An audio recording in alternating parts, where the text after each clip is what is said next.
Hello students, till now we have discussed mainly the reversed phase HPLC and the normal phased HPLC which fall under partition chromatography. We learnt about its basis for separation and also the different instrumentation.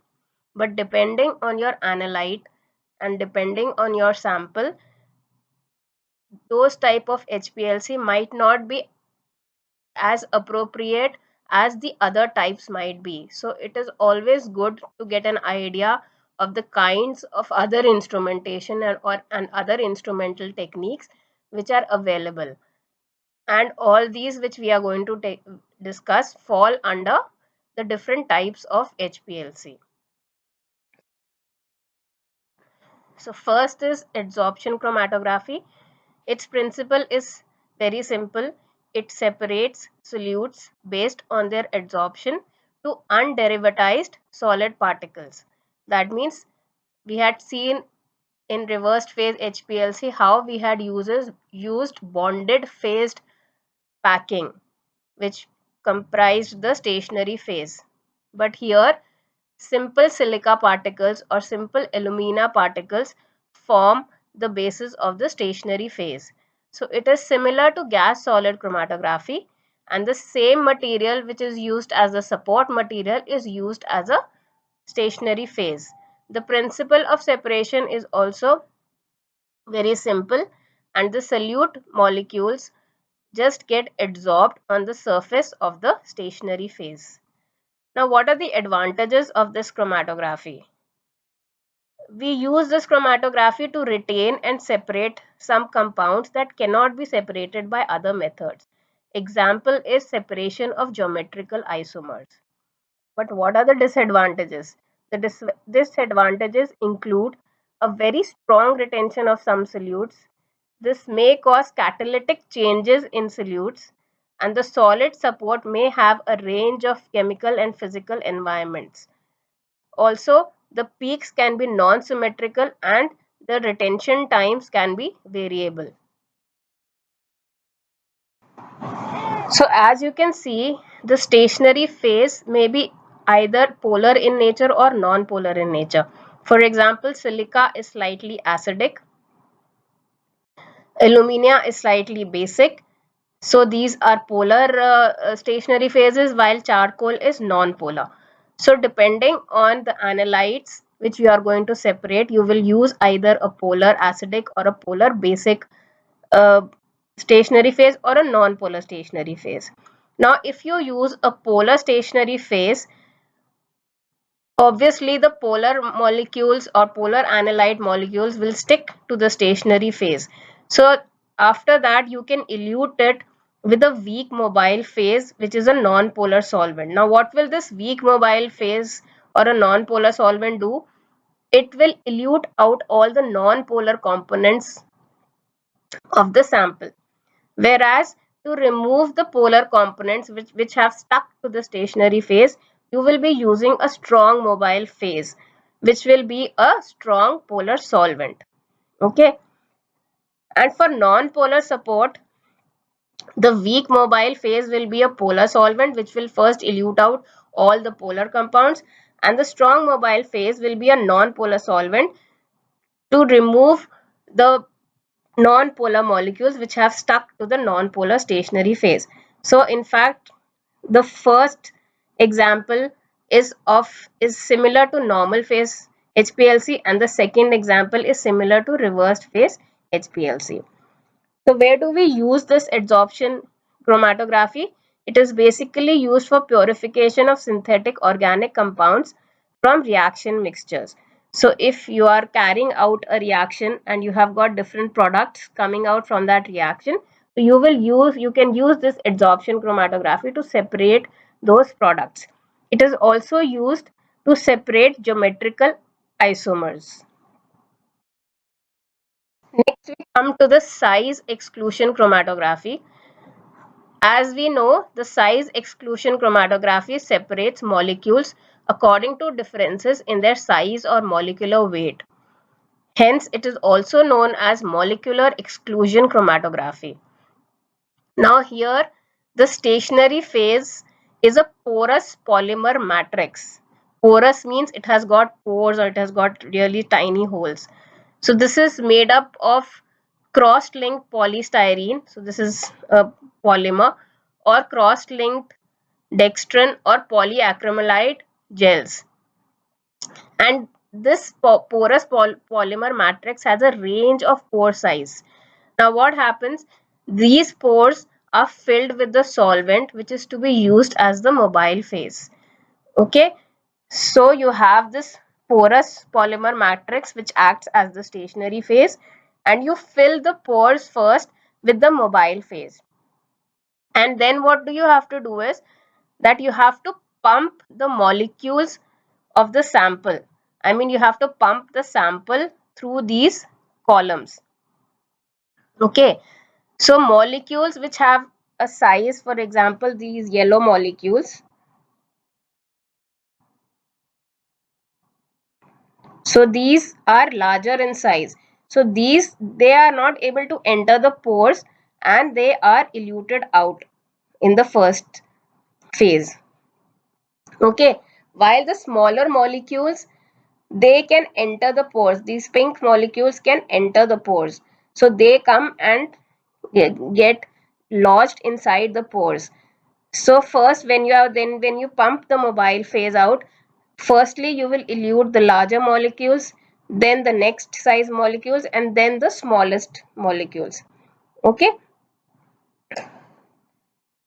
so this is how the separation takes place in size exclusion chromatography. Let us watch a video on size exclusion chromatography.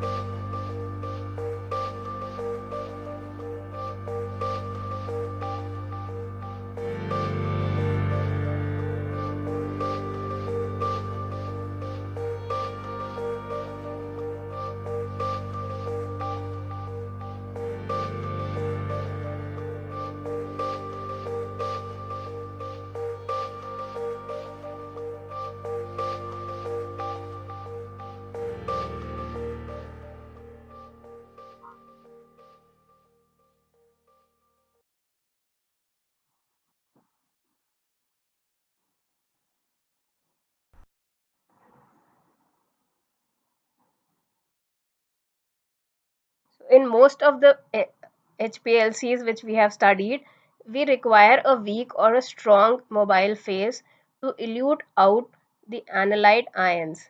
But in this chromatography, since the principle is based only on the shape and size of the analyte and the pore distribution of the stationary phase, a strong or a weak mobile phase is not required.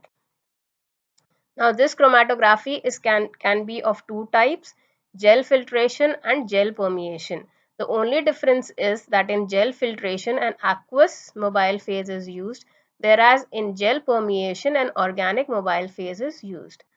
The common applications of size exclusion chromatography include separation of biological molecules, example proteins from peptides. So we know that proteins are the polymers of peptides. So peptides make up proteins. So peptides are smaller molecules, whereas the proteins are larger molecules. So you can separate them. Then the separation of organic polymers, the other polymers, and also in the molecular weight determination.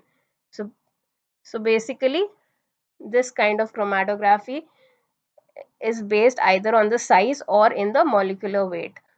So the compounds which have got a higher molecular weight will elute out first, and then compounds with comparatively lower, and then the lowest molecular weight compounds. In this chromatogram, you can see that there has been a separation of different kinds of proteins, okay, depending on the molecular weight. So this one MDA 660 kilo Dalton. So these are your increasing molecular weight compounds. So we can see that the highest molecular weight compound elutes out first, and acetone, which has the smallest molecular weight, elutes out last.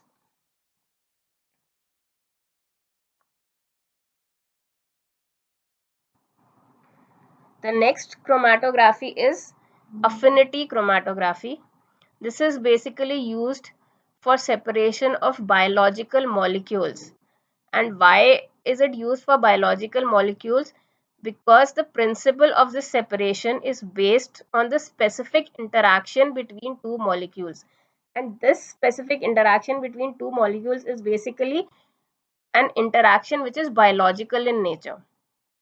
Okay, so this interaction is a reversible biological interaction or molecular recognition called affinity that characterize most biological systems.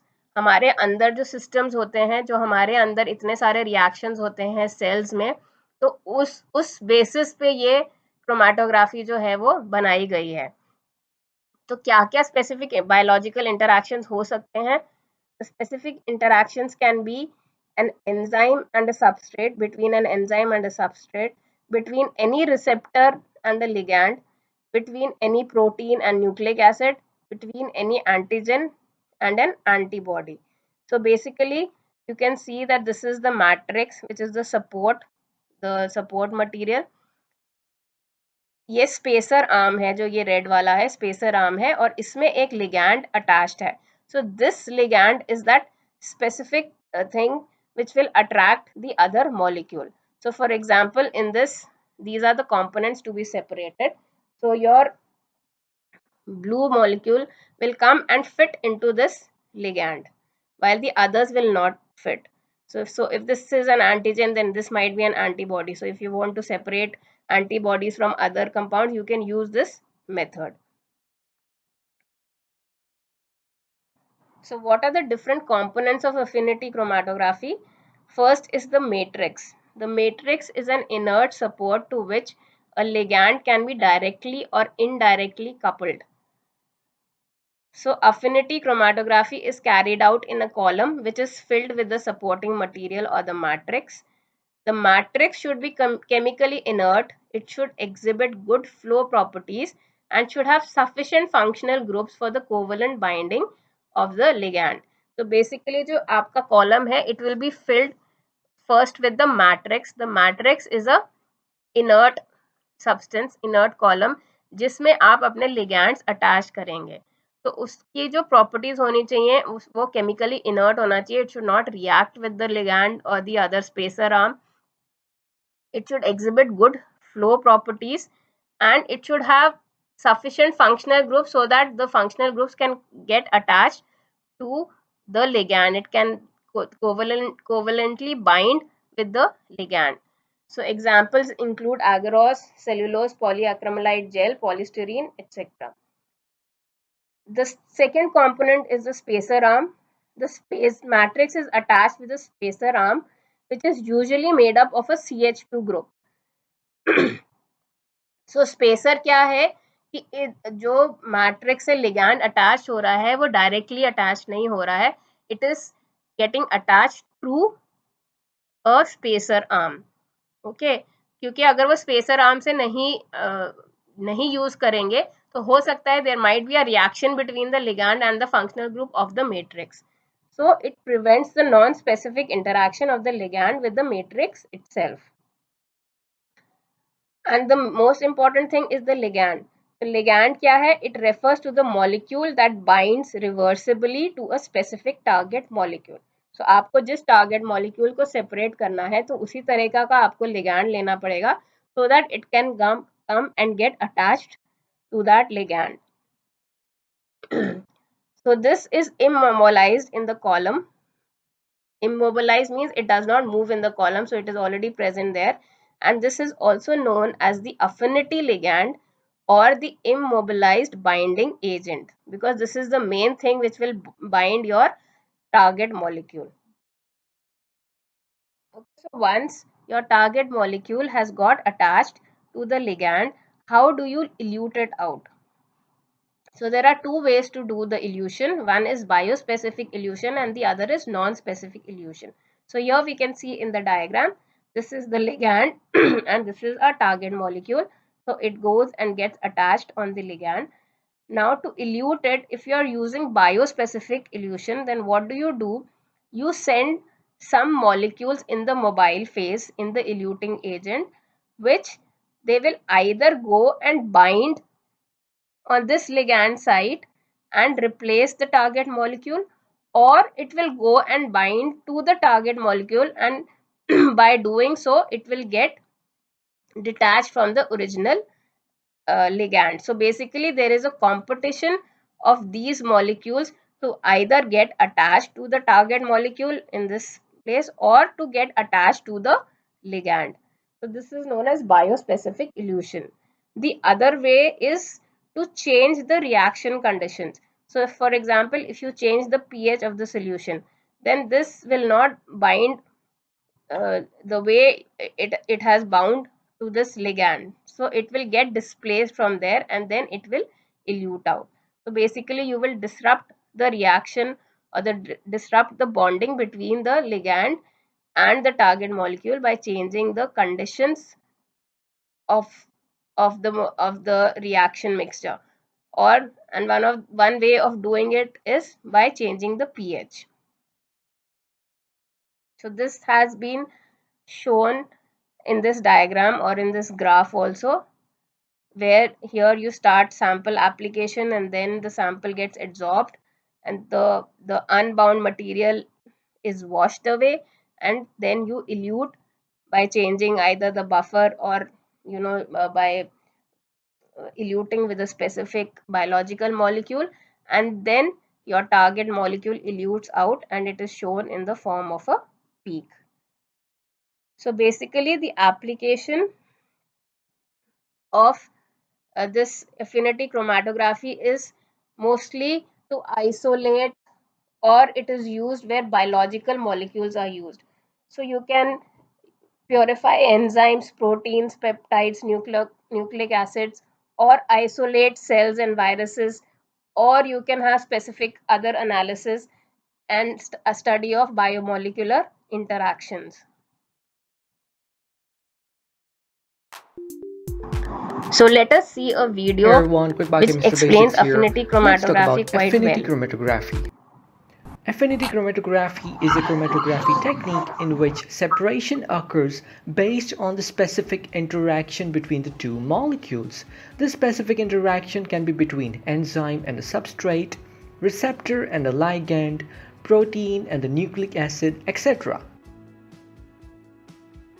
Let's see different components of the affinity chromatography. The affinity chromatography is usually carried out in column, which is filled with the supporting material or the matrix. The matrix should have the following properties. It should be chemically inert, should exhibit good flow properties, should have sufficient functional groups for the covalent binding of the ligand. Different materials like agarose, polyacrylamide, polystyrene, cellulose, silica, etc. can be used as a matrix.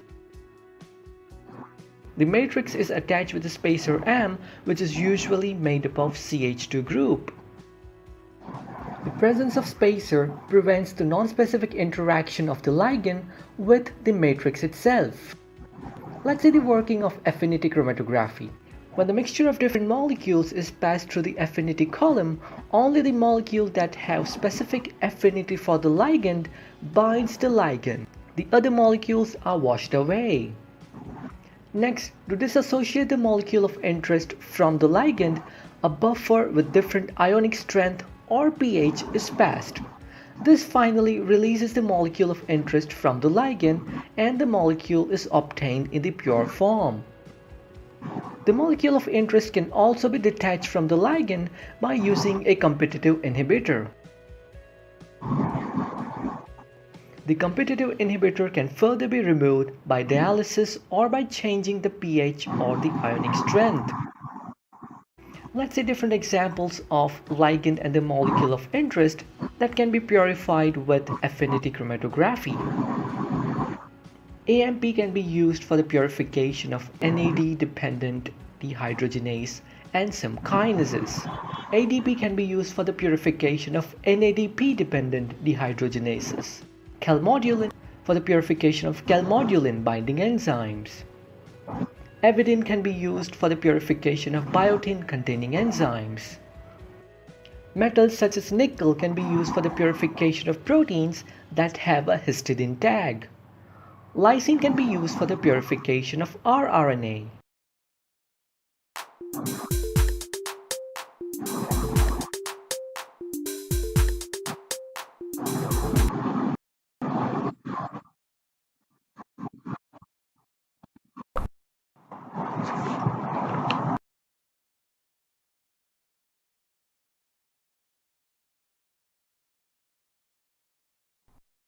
Next, we come to ion exchange chromatography, which is popularly known as ion chromatography. This is a very important chromatography because in this you can separate ions, mostly cations and anions, that is inorganic cations and anions, as well as organic anions. The principle of separation is the reversible exchange of ions between the target ions present, that is the ions present in your sample, to the ions present on ion exchangers. So there is a reversible exchange of ions between your sample ions and the ions which are present on ion exchangers. So these ion exchangers form the stationary phase of these columns. The ion exchangers can be of two types, cationic or anionic. So this system requires a unique or a special ion exchange analytical column, okay, that is specific to the analytes of interest. That means if you want to separate cations, you have to use a specific cationic analytical column, and if you want to separate anions, you have to use an anionic column. And the detector is a simple conductivity detector. However, there is one problem in this method. Because the mobile phase will also be ionic, there is a high conductivity of this mobile phase which can cause interference in the analysis of the analyte. So basically, the principle of measurement or detection is the change in conductivity, which depends on the ions present. But since the mobile phase is also ionic in nature, it shows high conductivity. So this problem has been overcome by using two types of ion chromatography. First is the ion suppressor chromatography and the other is single column ion chromatography. The difference between these two chromatography are the methods which are used to prevent the conductivity of the eluting electrolyte from interfering with the measurement of analyte conductivities. In ion suppressed based ion chromatography, the ion exchange column is followed by a suppressor column or a suppressor membrane. So here you can see this is the anionic column which is used to separate the anions, and after the anionic column there is another column which is known as the suppressor column. So either it has got some stationary material or it might have a suppressor membrane also.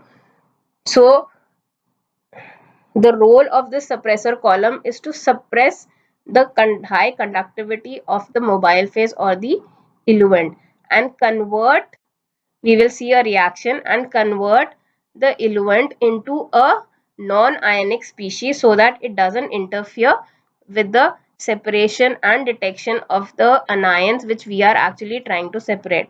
So here you can see if we don't use the suppressor, we are trying to detect the concentration of fluoride ions, sulfate ions. So because of the high background or the high conductivity of the mobile phase, you are not able to detect these. But if you pass them to a suppressor column, you can see that you are able to detect these ions and they are giving good chromatographic peaks according to the concentration of their presence in the sample. Now, in single column ion exchange chromatography, the analyte ions are separated on a low capacity ion exchanger by means of a low ionic strength eluent that does not interfere with the conductometric detection of analyte ions. So here you use a low capacity ion exchanger, that means it cannot retain many ions, and you also use a low ionic strength eluent where the conductivity of the eluent is not high, so it will not interfere in the conductometric detection of the other analyte ions. But mostly or most commonly the method which is used is the suppressed ion based chromatography. Now the columns and the tubings used in ion chromatography are made up of PEEK and not of metal, because you know that these strong cations and anions, they can react with metal surfaces. In order to separate cations, you need to use a cation analytical column, and to separate anions you need to use an anion analytical columns. These columns are similar in diameter to standard HPLC columns but are slightly longer in length. Now the cation exchange columns have active strong acid sites such as sulfonic acid. So this is the sulfonate ion to which is attached your H plus ion or the H plus cation, or weak acid sites such as carboxylic acid groups COO minus, to again which a cation is attached, that is H plus. So this H plus will exchange with your analyte cations. For example, your sample has sodium ions or calcium ions. So the sodium ions or calcium ions will exchange with these H plus ions. In anion exchangers, the strongly basic tertiary amines form the base, and they have got this OH minus anion attached to it. Or you have a weakly basic primary amine group as the base and the anion OH minus. And both these exchange groups are placed on porous microparticles of silica. So basically the support material is again silica over here. So when you inject your sample, say through a cationic column, the following reaction takes place. So your H plus ion is replaced by the metal cation which you are separating, and the H plus ion is released into the solution. So this is a reversible exchange between the ion exchanger and the metal cation. Similarly, for anionic analysis, your OH minus ion is replaced by the anion which is present in your sample solution. So you have a reversible bonding of the anion with the base NH3 plus, which is a positive ion, and your OH minus ions are released in the solution. So now we need to take care of this H plus and OH minus ions and pass it through a suppressor column to suppress the conductivity, because these will show high conductivity. So while carrying out the analysis at appropriate flow rates, and equilibrium is set up for each analyte passing through the column. Since each metal cation will have a different affinity for the stationary ion exchange resin, each analyte will elute from the column at a different time. So depending on the charge size of your cation, it will depend on the retention. For example, your calcium 2 plus ion might be retained more than a single charged ion, sodium ion. So sodium will elute first and calcium will elute later on. So when these analyte cations or anions are eluted, they pass through a detector, and due to the ions a current is generated, and this current will is proportional to the concentration of the ion present in your solution. But before that, your eluent has to be passed through a suppressor column. This suppressor column is packed with a second ion exchange resin. So for example, if you're separating cations, hydraulic acid is your mobile phase or the eluting reagent, and the suppressor column will be an anion exchange resin in the hydroxide form. So basically your resin will have hydroxide groups, and this hydroxide groups will react with H plus ions, which is your eluting reagent or the eluting cation, and they will form a neutral molecule of water, which will not have any conductivity and will not interfere in the conductometric detection of the analytes. For anionic separation, your suppressor packing will be a cation exchange resin. So for example, your sodium bicarbonate or carbonate is your eluting reagent. This sodium bicarbonate will react with the sodium ions present in the ion exchange resin and form a carbonic acid, which is a neutral molecule. It does not undergo high dissociation, and so it can be considered as a neutral molecule. So this will not contribute to the conductivity of the solution which is going through the detector. So this shows an application of ion chromatography, where in this chromatogram you have separated various anions, and in this you have separated various cations. Next we come to chiral chromatography. So this is a very important chromatography as it is used to separate enantiomers. What are enantiomers? Enantiomers are non-superimposable mirror image compounds, which are known as your chiral compounds. So here either you use chiral mobile phase additives or you use a chiral stationary phase for the separation. Now what happens? There is a preferential complexation between the chiral resolving agent. The chiral resolving agent is the one that shows chirality, and it might be an additive which is added to the mobile phase, or your stationary phase might be chiral. So, and one of the isomers results in a separation of the enantiomer. So basically you will have a complexation between the chiral resolving agent and one of the enantiomers. So you have a pair of enantiomers which you want to separate. So one of the enantiomers will preferentially complex with the chiral resolving agent, and this chiral resolving agent can be either present as a mobile phase additive or it can be present on the stationary phase. The chiral resolving agent must have chiral character itself in order to recognize the chiral nature of the solute. A chiral resolving agent is a chiral mobile phase additive or a chiral stationary phase that preferentially complexes one of the enantiomers. In a chiral stationary phase, a chiral agent is immobilized on the surface of a solid support. So if you are using it on a stationary phase, then it is that chiral agent is immobilized on the stationary phase. Several different modes of interaction can occur between the chiral resolving agent and the solute. So the enantiomer which you are separating and this chiral resolving agent, you can have different kind of interactions between them. The interactions are due to attractive forces such as those between p bonds, hydrogen bonds or dipoles, or the solute can fit into chiral cavities in the stationary phase to form inclusion complexes. So basically there are two ways or two modes by which they interact.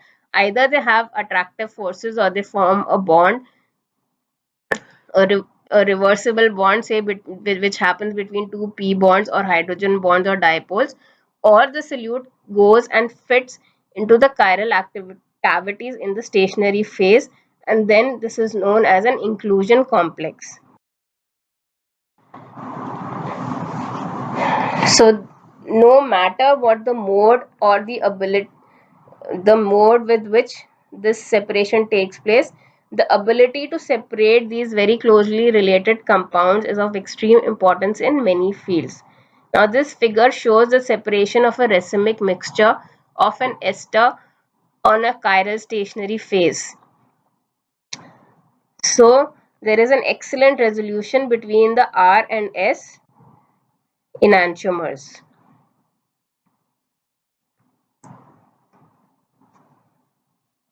So this R enantiomer has gone and got stuck with the chiral resolving agent, whereas this enantiomer elutes out first, and that is how the separation occurs. Now I had told you that the HPLC has become more advanced in the form of ultra high pressure liquid chromatography, so you just must know a bit about it. So this advancement has taken place because of the development of ultra high pressure systems. So in HPLC the pressures were say 6,000 to 7,000 psi, whereas in this system the pressures operate up to 15,000 to 20,000 psi. Now what what happens if the pressure increases? What are the advantages? The advantages is that the increased pressure allows sample to pass through the column faster and also results in significant increase in column efficiency. Okay, so it is the increased pressure is actually lowering the separation time. The mobile phase and the sample is moving faster in the column. It is increasing the column efficiency and decreasing the theoretical plate height by minimizing longitudinal diffusion processes. So in some basics you must have learned this longitudinal diffusion processes. So the more time the mobile phase spends in the column, the more longitudinal diffusion occurs. So this will get minimized if you further increase the speed by which it passes through the column. So these systems offer higher column efficiency and allow the system to operate at a much wider range of linear velocities, flow rates and back pressures. Okay.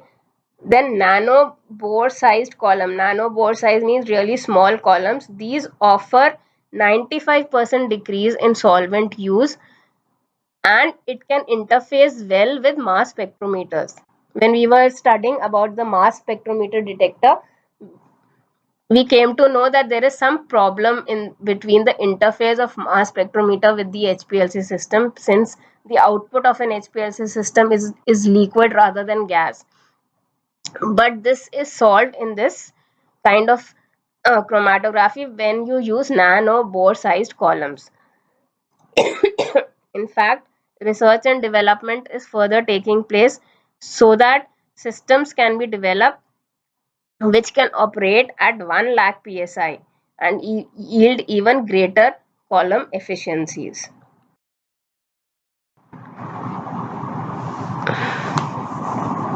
Okay, so this is another kind of chromatography. This is basically just for your knowledge.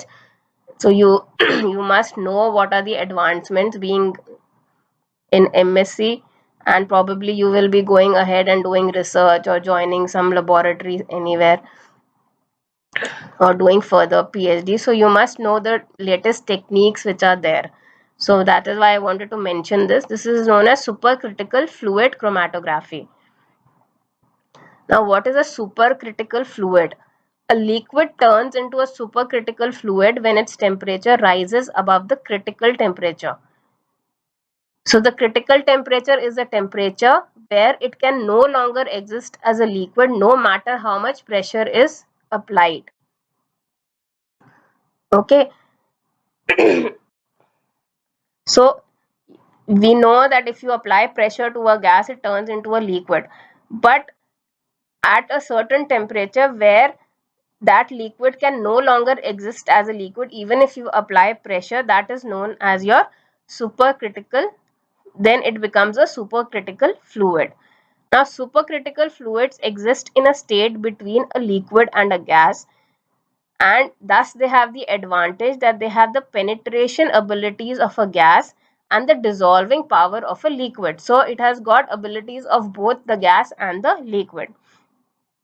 As a result, SCF is a mixture of GC and HPLC, and in some cases is superior to GC or HPLC. So it is basically a mixture of GC and HPLC because GC is based on the penetration power of the gas, whereas in HPLC the sample has to be dissolved in a liquid. So this is in between. Now supercritical CO2. Now this supercritical CO2 is used widely to extract caffeine from coffee beans and nicotine from tobacco products. So this supercritical CO2 is used as a mobile phase in this chromatography. So it is a special form of HPLC where a near identical system is used, but the mobile phase is supercritical COT. So it functions like a HPLC, but the mobile phase here is not a liquid, but it is supercritical CO2. The system is therefore pressurized and temperature controlled to maintain the supercritical fluid. So this supercritical chromatography is a form of normal phase chromatography only, and it is used for the analysis of thermally labile molecules. Thermally labile molecules means those molecules which get disintegrated at higher temperatures. So the same type of packed and capillary columns that are used in HPLC are used. They can be used for this method can be used for a variety of separation, but is most commonly used in the separation of chiral compounds in the pharmaceutical industry. In place of a solvent gradient, the chromatographer uses pressure programming and the affinity of the stationary phases to separate complex mixture of analytes. So here a pressure programming is used. Where in HPLC you use gradient dilution, here you use a pressure programming where you keep on changing the pressure, and the affinity for the stationary phase of those molecules separates them. Now this pressure programming is analogous to temperature programming in GC and gradient programming in HPLC. So just as you do temperature programming in GC and gradient programming in HPLC, in SCF you do pressure programming. The methods of detection include UV visible, mass spectrometer FID, and evaporative light scattering. So that's all for this lecture, and I have got just one more lecture on HPLC which I will be uploading in 1 or 2 days. So see you in the next class.